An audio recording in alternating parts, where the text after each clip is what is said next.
Hello again and welcome to another Warhammer 40k Imperial Guard Tactics video.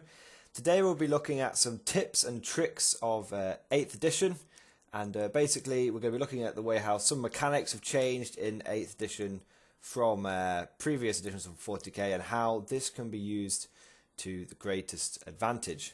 So without further ado, let's just jump straight into it. There's about sort of 4 or 5 points here we're going to be covering. Should be a relatively short video. So we'll go with the first one, which is one of the most obvious changes that has happened, from 6th and 7th to 8th edition, which is we can now choose casualties. So in previous editions of 40k, basically 6th and 7th, I believe, you had to take your casualties from the front, and this sort of represented the front ranks getting mown down. However, this always meant, as sort of Imperial Guard players, that whenever we would advance forward 6 inches, we would tend to get cut down quite badly from the front ranks, and we'd actually lose about 2 or 3 inches of sort of ground taken. And so we were only sort of moving at half speed. That has now changed. So I know it might seem like an obvious one, but I can't tell you the number of players that I have seen still taking casualties from the front when it's, just don't need to do that anymore. That sort of feeds into unit placement as well, which is when you're now using your Imperial Guard squads, no longer do you need to worry about having the heavy weapon team, the sergeant, or the special weapon guy in the squad at the back of the unit. You don't need to do that anymore. You can have them at the very front and then have your lasguns behind, and then you take your lasgun guys off the back. The reason you want to do this is it gives you an extra sort of 2 or 3 inches of range on those heavy weapons, which for things like autocannons, which got 48-inch range, might not be such a big deal. But if you do it with a heavy bolter, you've really sort of got like a 40. It's like having in comparison to older editions, it's like having a 40-inch range heavy bolter, which actually makes quite a big difference. I can't tell you the number of times that my heavy bolter's just been out of range by 1 or 2 inches. Back in 6th and 7th edition, not had any problems in 8th. So there we go. It's also important for things if you're taking plasma pistols and plasma guns, because having your sergeants at the front means they're, more likely to be in range with that plasma pistol.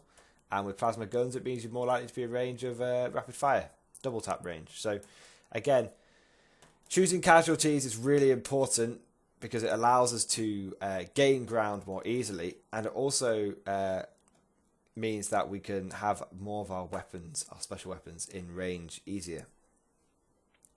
Second thing, multiple ranks. So because we no longer need to spread out to avoid blast weapons, we should really be ranking our men up. There's no real reason to spread out now unless you're having 1 or 2 squads to create you're using 1 or 2 squads to create a large footprint to help defend against deep strikers. That I understand, having a few squads strung out just to make sure no one could deep strike onto a flank, no worries. But in general, we should be ranking up. And again, this is just so that we can get more and more guys into rapid fire range, because that's what it's all about. Laying down as many lasgun shots, as many plasma shots as possible. So we should be ranking up. Second reason we should be ranking up now is the changes to combat. So now, I must say, combat has been nerfed. It's well, the way Imperial Guard do it has been nerfed slightly because we used to have these big sprawling units, but you used to be able to have it was 2 inches from a model that was in base contact with an enemy model. You could fight with. So that normally meant you'd be able to get 3 to 4 ranks of guardsmen able to fight in the combat phase. Now that has changed. Now the distance is only 1 inch. So you can only fight with models that are 1 inch away from a friendly model in base-to-base contact with an enemy model. So that has literally halved the amount of attacks that we can get when we're ranked up. So it's important to make sure that everyone is bunched together. It generally means you're only going to be able to get 2 ranks in combat at any one time. And that does cut, compared to 3 ranks, that is a lot less attacks that we're getting. So it is important to make sure that everyone is bunched up nice and tightly if you're expecting a charge. If you're in a situation where you've got a blob of 30 conscripts, there's no way you can avoid that charge. You're going to be taking it. Best thing you can do is to bunch up nice and tightly, 2 solid ranks. That means that everyone who survives will be able to attack. It's very important. Make sure obviously you're staying in range of your commissar. Don't want to bunch up too tightly and then you're out of 6-inch range and everyone runs away. You don't want that. So bunch up tightly, but be smart about it. Third sort of, this is more of a tip to be aware of. So the first 2 are sort of tricks. This is a tip. So enemy pile-in moves. It is surprisingly easy. I've found this, especially if you're running multiple sort of overlapping blobs of conscripts, as we are wont to do in 8th edition. I tend to find it very, very easy for my opponents to tie up multiple units. I actually had a game the other day, and I was doing a video on this. I had a game this week where I used my Berserker army. Just for a change, I've been using guards, so one of my opponents wanted to use Imperial Guard instead. So I was like, right, I'll use my Berserkers, World Eaters. And I was able, in one of my turns, I was able to tie up every single one of his units but 2. 1 Tank Commander and 1 Shadow Sword. I was able to tie them all up because he had overlapped his units, bunched his units up, and I used my pile-in move of 3 inches to make sure I was getting within 1 inch of all of his units. And it completely crippled his firepower. He didn't have enough orders to get everyone back in the fight, and it, generally speaking, was just a disaster for him. So that's something to be really, really wary of, guys.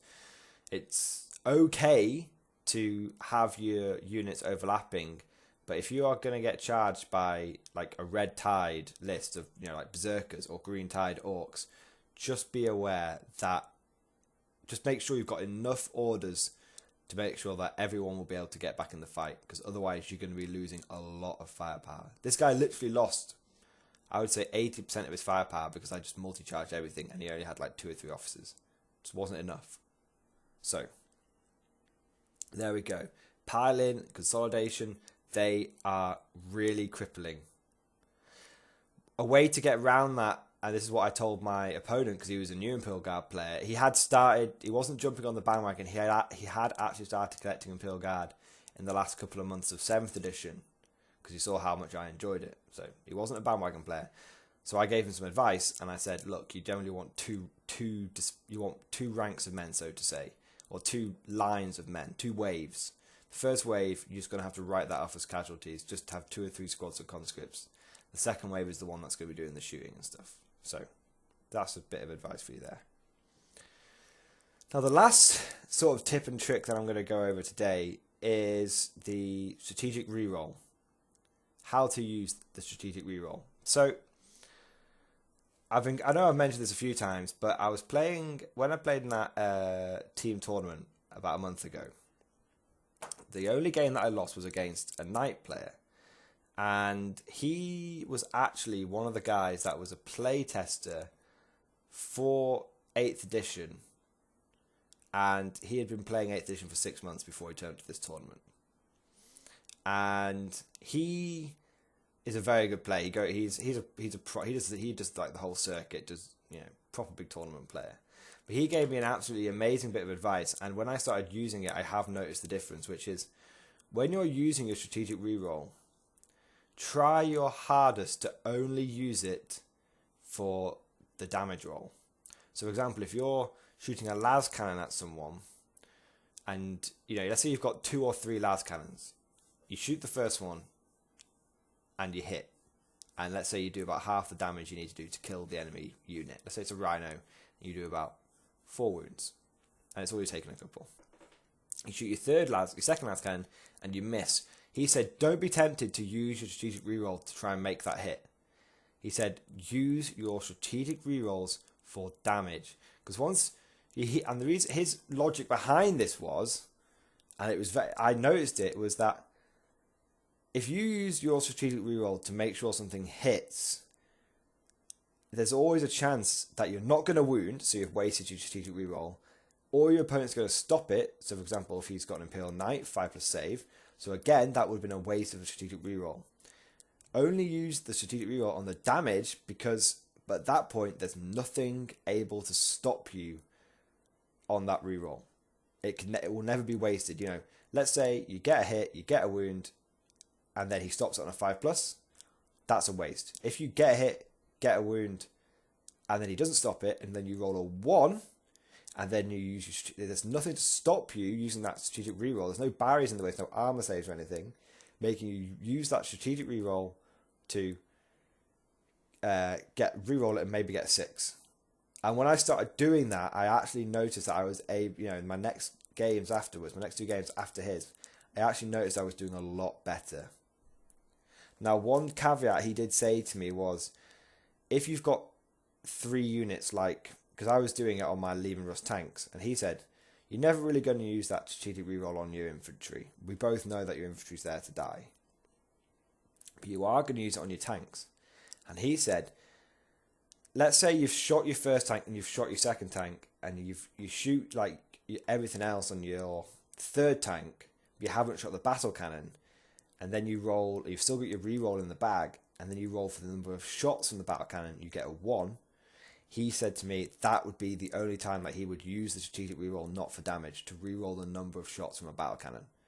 Because that, if you haven't used it already, pretty much at that point anyway, you're going to want to try and get as much damage from that battle cannon as possible. And considering the battle cannon's only got like a D3 for damage, it's not as important as a D6 for a las cannon. So that was his advice. And I can tell you now, guys, once I started following it, I noticed I was already winning my games, but I noticed it was making an impact. So just to summarise, some initial tips and tricks for 8th edition, things you might not have noticed. Make sure you're choosing your casualties. Make sure you're choosing them smartly. Generally speaking, you want to be taking las gun guys from the back, but make sure you're staying in range of your commissars. Make sure that you're ranking up guys. Helps you get, no need to spread out now unless you're trying to deny deep strike.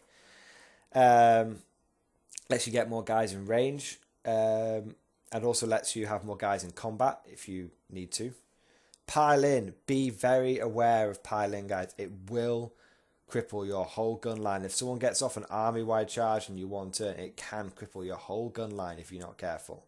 So make sure you're very aware of your distances on your units, you pile in, and all that. Last thing, strategic reroll. Best time to use it is for when you're rolling something that does D6 damage and you want to get the maximum amount of damage. Or when you've got a random number of shots, for example, from a battle cannon, and you've already shot all your las cannons. That's the best time. They're the best 2 times. So guys, I hope you have enjoyed this video. Of course, I haven't covered all the tips and tricks possible in 8th edition. This is just a few initial ones that I have noticed. If any of you guys have got some handy little tips or handy little tricks that you've noticed that have been making quite a big impact on your games, please leave a comment, let me know. I'll take a look through them. If I notice some particularly interesting ones, I'll probably do another video on other tips and tricks for 8th edition. So, thank you for watching. I hope you've enjoyed this video, and I'll see you guys next time.